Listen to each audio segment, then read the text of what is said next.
Hello and welcome to today's Polka news video. Let's kick things off with Astar Network. We'll talk about Phala Network. We'll also talk a bit about Dot Insights and then Ajuna or Ajuna. I keep saying Ajuna, but it's actually Ajuna, and their canary is Bayun Network, right? The J is pronounced I.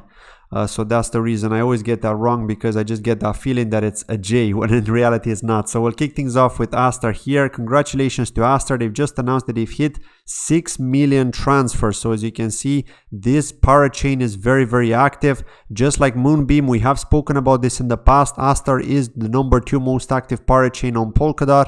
Moonbeam being the first, with Centrifuge being the third. The ranking hasn't changed as far as I'm aware. These three are still the most active Parachains. But just one thing to keep in mind, just be aware of the unlocks. You know, the private investor unlocks, they are getting those allocations every month or so. I'm not sure what the distribution is like with Astar, but with Moonbeam, it is about every month from what I've checked on token unlocks. There was one recently where over 20 million Glimmer have been unlocked into the market, and then in about 25 days from today, another 20 million are going to be unlocked. So it's the same with Astar. Just be aware of that. Not financial advice, but if you plan to make an entry, just keep an eye out on the token unlock schedule and just make sure that you don't get burnt, right? At the end of the day, in the bear market, these things can really be felt. One other thing we want to talk about here is with regards to their partnership with Aljam, and also a collaboration for a special event with Grabber Official. So who's Aljam? Well, Aljam are a liquid staking platform which apparently allow you to stake Astar, and you can get an Astar on a 1-to-1, and then you can use that n Astar to farm and generate extra rewards. But just be aware of farming, because as you know, there are always issues with that, right? There can also be benefits in terms of the dividends, but you can never be 100% sure. And the Grabber, well, who's Grabber? A unique solution that allows you to connect projects and targeted users based on their past on-chain activities. Okay, so that's that with Astar. There isn't anything exciting going on aside from this and the 6 million transactions. So let's move on to the exciting part of today's video, and that's in relation to Dot Insights, who have conducted a really cool deep dive report. I'm not going to mention the whole thread, because the first three are just basically to talk about Polkadot and Kusama, but from 4 onwards I actually found this interesting. So the dev activity on Polkadot, now we already knew the dev activity on Polkadot is quite high, but here he just basically conducted a research on the activity, and he said that he saw a sustained rally in Q3 amid market downturn, easily surpassing Ethereum, Solana, Near Protocol and Polygon, and only coming second to Cardano for the most part. So again, Cardano has the most activity, but Polkadot is second, and it is doing very well in Q3. Well, it did do very well in Q3. We'll have to see how it's going to be like in Q4. Now, with regards to Polkadot's Nakamoto coefficient, outranked other networks 3 times higher than Solana and Avalanche, and almost 12 times higher than Cosmos, Near Protocol and BNB. So that is amazing, right, to see that. But let's get to the exciting part soon. Just wait for this.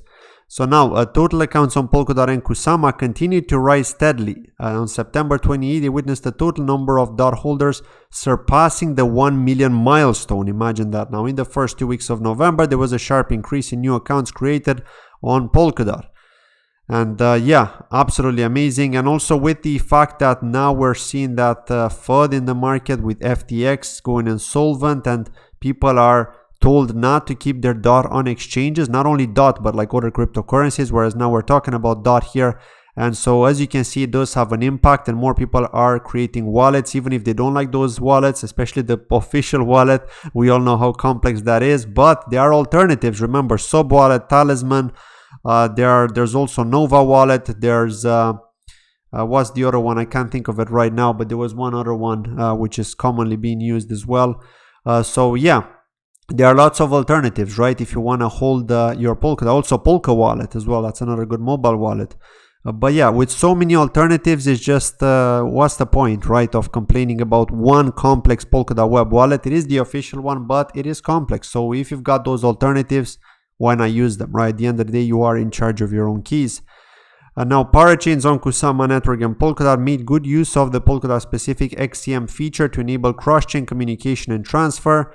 Q3 2022 reported an impressive transfer value in the top 10 chains. So here we could see how the top 10 chains are doing. As you can see, Moonbeam is #1. Surprisingly, Akala was #2, then Moonriver, then Parallel, then Karura, and then I can't see what this one is here. Let me zoom in here by opening this up. Parallel, Heiko, then Interlay, Bifrost, Astar, and Kintsugi is the least being used. Let's go down here. So the Web3 Foundation Grants Program announced a new milestone on July 28th. Among 1,054 received applications, they had been accepted and signed granted for 415 projects. 41.5% of the funded projects developed runtime modules and chains, making this the dominant category among the recipients. And this will go back to the funding that I've been discussing in the last video from that we could see on parachains.info with regards to the Web3 Foundation. And remember that now they're encouraging funding for projects that don't actually have a coin, right? The ones that are purely technical to help support the ecosystem. The ones that do have a coin tend to reach out to the private investors, to the VCs. Now, DeFi was undoubtedly the most buoyant segment in the Polkadot and Kusama ecosystem. By September 30th, top 5 parachains within the highest DeFi activities were Moonriver, Moonbeam, Akala, Parallel, and Astar Network. And in number 10 here, Parallel rose up to lead lending race in the last 2/3 of Q3, surpassing $75 million in total value locked at its peak in August 6th. The Nomad incident in August led to a sharp decline in Moonwell DeFi's total value locked, but the protocol is quickly rebuilding with the new Moonbeam Foundation grant. As we know, they did get a grant, so that's definitely helping them, and that's going to generate more TVL. I know a lot of people, including myself, are complaining about those recent grants that have been approved, especially Stella Swap's one as well, because that's a lot of glimmer that they're getting, you know, but what can you do, right? I mean, it's at the end of the day, it's using a democracy system, and there's a lot of voting, and even if some of that voting can be manipulated, at the end of the day, that's the situation we have to put up with, and this is how projects survive in the bear market, right? We can't argue that. Next up, let's talk about Phala here. So 5 days left until the halving period. Again, by halving, they don't actually mean a 50% drop in the APR or APY. It's actually around 25% from what I've been told. So we should be okay-ish. Again, it all does depend on how many people are staking as well. The less people are stake, the higher the APY, obviously. But assuming that the same number of people will keep on staking, then it should be about a 25% drop and a 50% drop over the year, because this happens every 6 months. Okay, so that's how that is. And then the next one will be next year, of course. One other thing I want to talk about here is, just in case you haven't seen my Twitter thread regarding Phala, why am I bullish on Phala Network? Well, let's talk about these points, right? Phala, the coin of Phala, PHA, will be used in Phala World, which is their metaverse game, of which they've sold a lot of NFTs, to be honest. There was a really big NFT sale, and everything just went really, really fast. So there's definitely a lot of demand there. Also, no more private investor unlocks. This is something I discovered recently. I didn't even know that, to be honest. I thought that the VCs are still getting unlocks, but it's not the case anymore. So that's definitely something bullish for holders. The FAT contract launching, which is better than a smart contract. It is an advanced smart contract. Also, the halving event reducing inflation. I put this in inverted commas, basically to say that inflation doesn't actually happen. Okay, so what I actually meant here is that there will be less in circulation. So if there's less in circulation, there's less inflation in the market. That's what I meant, but not inflation as in the coin. The coin is not inflationary, hence why I said here it is capped at 1 billion coins. It does have a great APY, over 90% right now. Okay, it can fluctuate quite a bit. Like yesterday it was over 100% for some of the pools that I'm staking with, but then looking today, it does fluctuate around 92-93%, which is still quite awesome. So again, after that halving event, we should probably see around 65-70%, you know. That's what we could expect. But again, I'll let you know as the time comes after the halving event when the APY is going to be adjusted.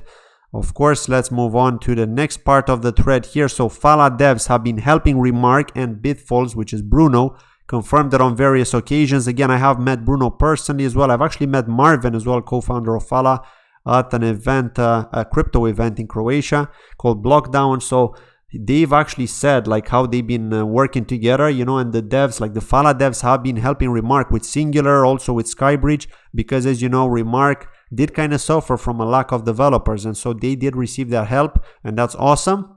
So you could definitely see some cross integration there between Remark and Phala eventually, but we'll find out more in the future, of course, because we don't know what exactly they're going to do together, but I'm sure something's going to happen there.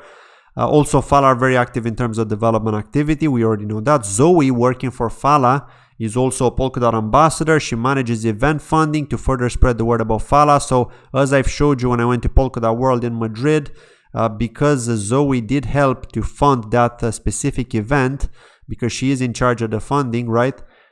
She actually got Phala promoted there. Like, she spoke there at that event and she promoted Phala. She explained what Phala is doing, right? So again, that's great, right? Having a person, a key person from the Phala team funding Polkadot related events across the world, be it language specific, whatever, that's awesome, right? And she attended other events as well after that. So, you know, you can expect more Phala promotion, which is great because that brings developers, that brings more community members, brings more investors, etc., right? It's that kind of effect, even in a bear market, right? Imagine in a bull market. Think about that, right? They're setting it all in place now in preparation for the bull market, in my opinion. So that's awesome, as long as they deliver, because that's crucial. If you don't deliver, then obviously you have nothing to show. So what can you show? Just some sort of futuristic plan that you've got. But if you deliver, then you can show the product, then the people will be curious to get in, right? Now, Phala also partnered with BitCountry, so expect something to happen as well. One building a metaverse game, which is Phala World on Phala, and the other a platform, BitCountry platform. So expect something to happen there as well. Also, a one-coin model. This is something I'm personally bullish on because you can sleep well at night knowing you don't have to worry about what if something goes wrong with that canary network. What if it gets abandoned? Well, no problem at all, because they're only using the one coin, Phala, PHA, across 3 different ecosystems. Phala Network on Kusama, Phala Network on Polkadot, and an ERC20 version on Ethereum, which has been launched to begin with, and they got listed on Binance back then as well. I think it was around the end of 2020, if I remember correctly. That's when I actually first heard about Phala. And I remember that they actually gave an airdrop for people who were staking Kusama back in 2020 for like 5 or 6 months on one of their validators. If you would have had staked back then, one of the guys in my community had staked, and he got a ton of Phala. And again, Phala didn't do so well in price back then, but you know, it was the early days at the end of the day, and it was still a bear market. So nevertheless, you know, it was awesome for them to give away so much Phala to the community, to the Kusama community, I should say.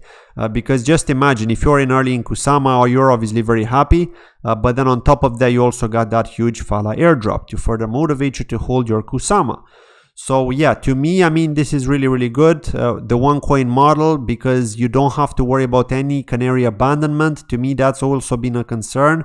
And I've been mentioning that on various videos. I've been fairly vocal about that. And I have been told by some people that, for example, Moonriver, they actually need to have the dual coin model because they need to have a running network, a Moonriver in this case, to be able to test any kind of future updates that they've got for Moonbeam, right? So like in that situation, it makes sense. But for example, in other cases, like we've seen with Kilt Network, why do you think Kilt abandoned Kusama and just moved over to Polkadot? So in some cases like that, I mean, you could see there why there's no need to have that canary, right? You could have the canary for testing, but you should only have one coin at the end of the day, right? Because if you have only one coin, then you can use that one coin in the main ecosystem, but also in the canary when you need to, right? If you need to. And at the end of the day, that's how it is, right? We just have to put up with it, and we'll see how it goes. And if there's going to be some sort of plan for development onto Kusama first, do your testing there, and then migrate everything over to Polkadot. Maybe that could be a way as well to get stuff done. I don't know, like I'm not a substrate developer to be able to tell you the pros and cons of that. But the last time I had a discussion with Sam Elamin from Immune Network and one other guy, I forget his name, I think it was Josh from Oak Network. They've mentioned that they see value in having that canary. So again, you do need that canary for testing, but I just don't see the purpose of having that dual coin model or dual token model, whatever you want to call it. I don't know, they call it dual token model, but at the end of the day, they're both coins because they're used for transactions. They get generated from the block rewards. So yeah, I've spoken a lot about that actually. Let's move on and talk about Ajuna here. So Ajuna are proud to announce that they're going to be on the On Finality marketplace. They're also going to run a node there. What is on finality? We don't even know, right? So let's see what it is. On finality empowers Web3 developers with easy to use, reliable and scalable blockchain infrastructure. You can build smarter with app.onfinality.io. So you can go to that app and you can have a look there to see what can be built there. So that is good. And one other thing that I want to talk about here. Oh, there we go. So they're saying here, On Finality is the perfect partner for us to extend the ease of use to the front end so developers can access the network faster and more smoothly. Okay, that's what the co-founder and CEO was saying here. And users can now enjoy on-demand, no deployment, no infrastructure is required, multi-cloud availability. And again, this is for Ajuna, not for Bayun, right? It's not for the Canary. And let me just say that I'm really looking forward to seeing Bayun go live properly, right? I mean, right now it is live. The coin is transferable. They haven't listed anywhere, but there's no product yet. There's no game yet.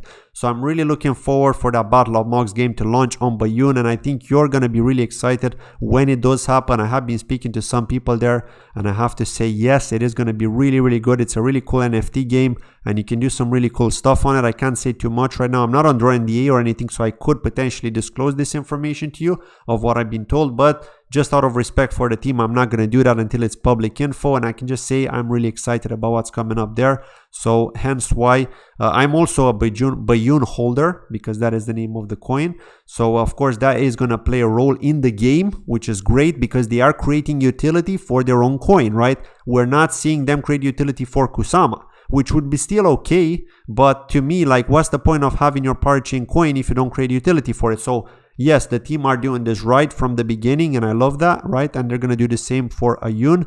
Of course, Ajuna.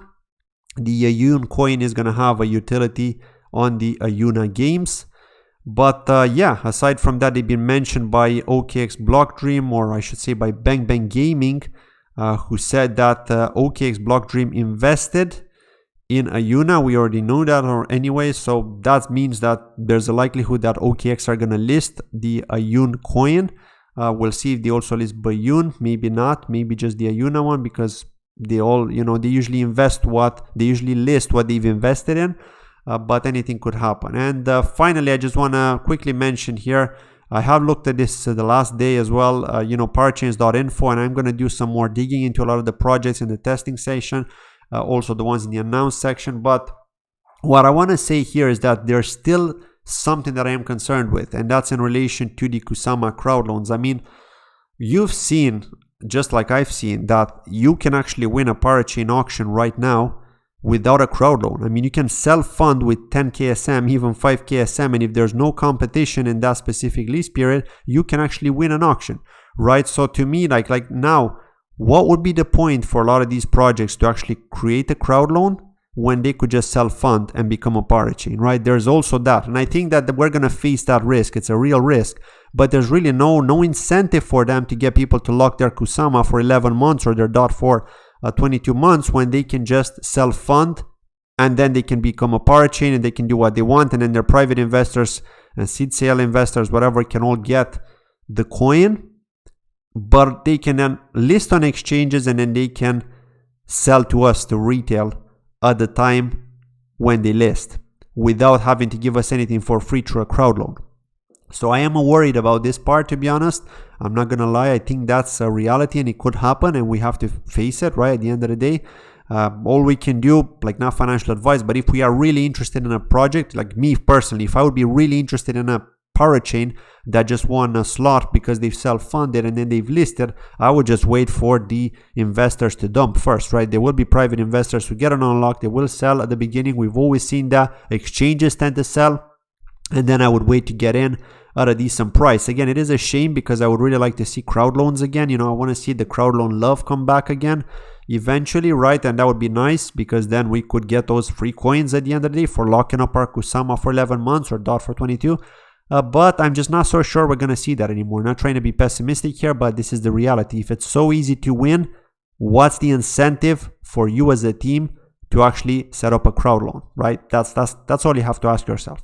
That's been it from today's video. Thank you for watching, and I'll see you in the next video. Bye-bye.